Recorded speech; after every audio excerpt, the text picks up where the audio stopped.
Good evening, I'm Steve Hensley. Kentucky lawmakers could consider a bill similar to one passed in Tennessee that requires child support be paid by offenders of deadly DUI crashes.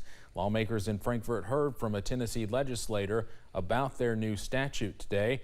WYMT's Phil Pendleton spoke to several prosecutors in southern Kentucky who say that, simply put, more needs to be done for victims of these types of crimes. In September 2010, a Laurel County man was on his way home when police said his van was hit head-on by a drunk driver in a pickup truck. The victim left behind a small child. He was a income earner for the home, and that child doesn't have that growing up and going forward in life. Case where there's a wrongful death action. Today, Kentucky lawmakers heard about a new law in Tennessee that would require DUI offenders to pay child support if the crash they cause kills a parent. The main thing, a lot of people think that this bill was drafted to punish, DUI offenders, and it was. But more importantly, it was to protect our children. That hurts just not the kids, but the entire family, and it's something that they need to address and look at.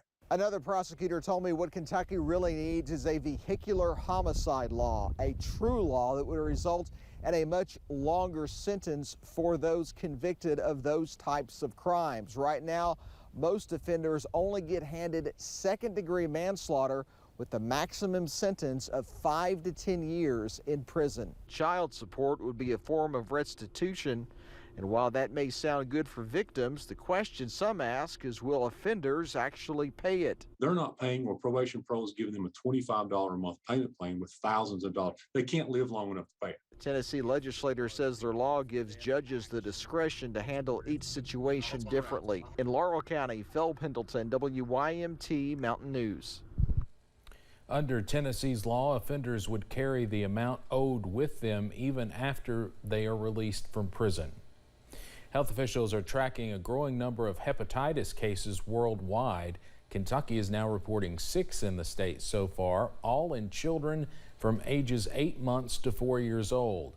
Kentucky Public Health Commissioner Dr. Stephen Stack says the rise in hepatitis cases should not be cause for concern, adding the 6 Kentucky children infected with hepatitis are not seriously ill.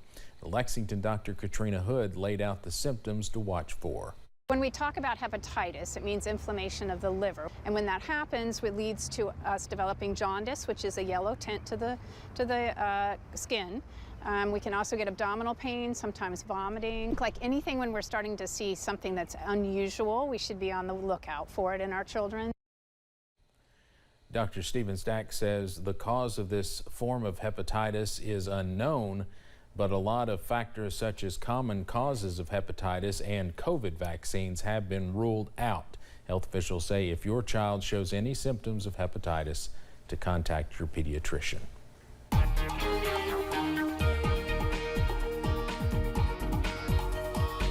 Well, after a hot, humid, and at times stormy midweek around the mountains as we've headed into the day on Thursday, it's been absolutely beautiful, and that continues really into the evening hours and even into tomorrow before the rain chances return.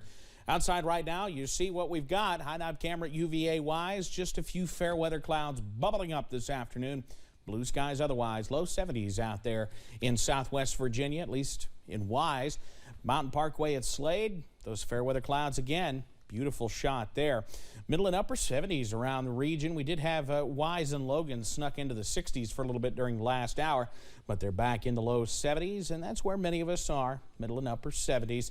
It's a clean sweep on Pinpoint Doppler. We did have a few clouds in the Big Sandy today. Those have continued to push on out, so we're in for a pretty nice night around the mountains. Keep that WYNT weather app handy, though. You never know when you might need it.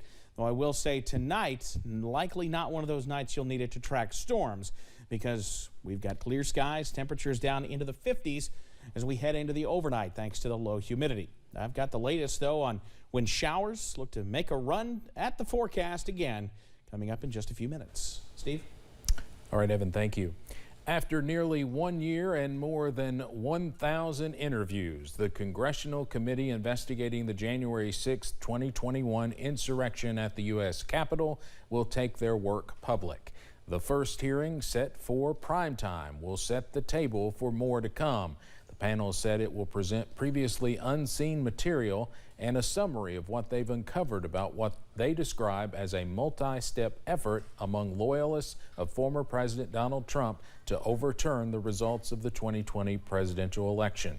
Other than the panel's two Republicans, Liz Cheney and Adam Kinzinger, House Republicans have been largely uncooperative and dismissive of its work. Now, you can watch the hearing tonight at 8 o'clock here on WYMT, and we do want to warn you, we are told there will be graphic language. The majority of Americans are against criminalizing abortion. The survey by the Kaiser Family Foundation found 73% of those asked were opposed to laws that would make it illegal for doctors to perform abortions. 79% were against laws criminalizing people seeking an abortion. Nearly 24 states currently have restrictive abortion laws. Within those states, only 45% of people asked were aware that if Roe is overturned, abortion would likely become illegal in their state.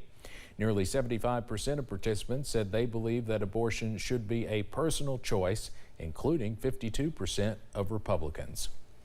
The USDA is putting federal employees in eastern Kentucky. These liaisons will help local governments and municipalities navigate federal resources. It's all part of a new initiative, the Rural Partners Network. WYMT's Keaton Hall has the details. Kentucky is one of 5 states chosen to take part in the Rural Partners Network, a new federal program to help rural community leaders fully utilize federal resources by putting federal liaison officers in those communities. We're looking forward to having 2, not 1, 2 dedicated USDA staff that's going to be based in Hazard, who are going to be there to help us navigate the federal government. On Wednesday, Xochitl Torres-Small, Undersecretary of Rural Development for the USDA, held a roundtable meeting with Eastern Kentucky leaders about the program and what it hopes to achieve. Kentucky was selected specifically, one of 5 states, and the communities that were selected, it was both about some of the need, the persistent poverty and the challenges, but also about the opportunity and the commitment that we saw on the ground from local partners. Kentucky Highlands Investment Corporation led the charge to get the RPN to Kentucky, focusing on 9 counties, encouraging local leaders to communicate with the community liaisons when they need help moving forward. By having someone local on the ground who can also be the front door to the federal government, to be able to, even if the problem isn't with rural development, with USDA, but somewhere else, helping to navigate some of those challenges. The RPN is a whole government initiative. While the USDA is the leading program, the Department of Education, Housing and Urban Development, and the Department of Labor are just some of the federal departments working with the program. Our challenges economically, it's persistent. I mean, it's part housing, it's part education, it's part jobs, it's all of those things. If you don't address it from all angles at the same time, you're not going to be able to get it to work. Bringing more attention to rural issues by putting boots in the bluegrass. In London, Keaton Hall, WYMT Mountain News. The selected areas include Bell, Clay, Harlan, Knox, Leslie, Letcher, Perry, and Whitley counties. NASA is assembling a team to study unidentified aerial phenomena, better known as UFOs. The agency says it wants to know more about the phenomenon that can't be identified as aircraft or any known natural phenomena. It says it's interested because of national security and air safety and notes there's no evidence they are alien in nature. The study begins in early fall and is expected to take 9 months. The Appalachian Center for the Arts in Pikeville has invited kids out to learn about backstage and technical aspects of theatrical productions. WYMT's Jordan Mullins has more from the App's Tech and Design Camp, where a group of kids are hard at work putting together their very own stage production. The Appalachian Center for the Arts is hosting a tech and design camp. The camp, which started Monday, aims to give the next generation a place to learn the ropes when it comes to working backstage at a theater. We're touching on all the elements from stage management to sound to lights to yesterday we did costumes. We're working on set. Tomorrow we're going to learn paint techniques. From lights and sounds to set building and costuming, these kids are building new skill sets. I think that it's a good thing for, as an actor, to have different sets of skills. So the Tech and Design Camp, I think, helps with that. And having new experiences, building a show from the ground up and seeing it hit the stage in the near future. Last month was my first ever play, and that was the first time like I've ever acted in my life. And I wanted to see what like the other people felt before the play started and how they felt making the set. Allowing the kids to express themselves in a safe environment. You can express yourself in many different ways and use your talents in many different ways in theater and in the arts. If you know how to paint, if you're interested in just creating things or even taking things apart and seeing how they work, there is a use for you and a need for you. Building confidence and providing valuable lessons for a future in the arts. In Pikeville, Jordan Mullins, WYMT Mountain News. Daniel said the kids are working on the set, lighting, sound, and more on the upcoming Jungle Book Kids, which will be showing at the App on June 17th and 18th. Coming up on Mountain News at 5:30, several high-profile golfers have been suspended by the PGA after joining a highly polarizing breakaway tour with ties to the government of Saudi Arabia. But first, we've got more stormy weather on the way, or at least showery weather as we head into the start of the weekend. The very latest on what to expect coming up.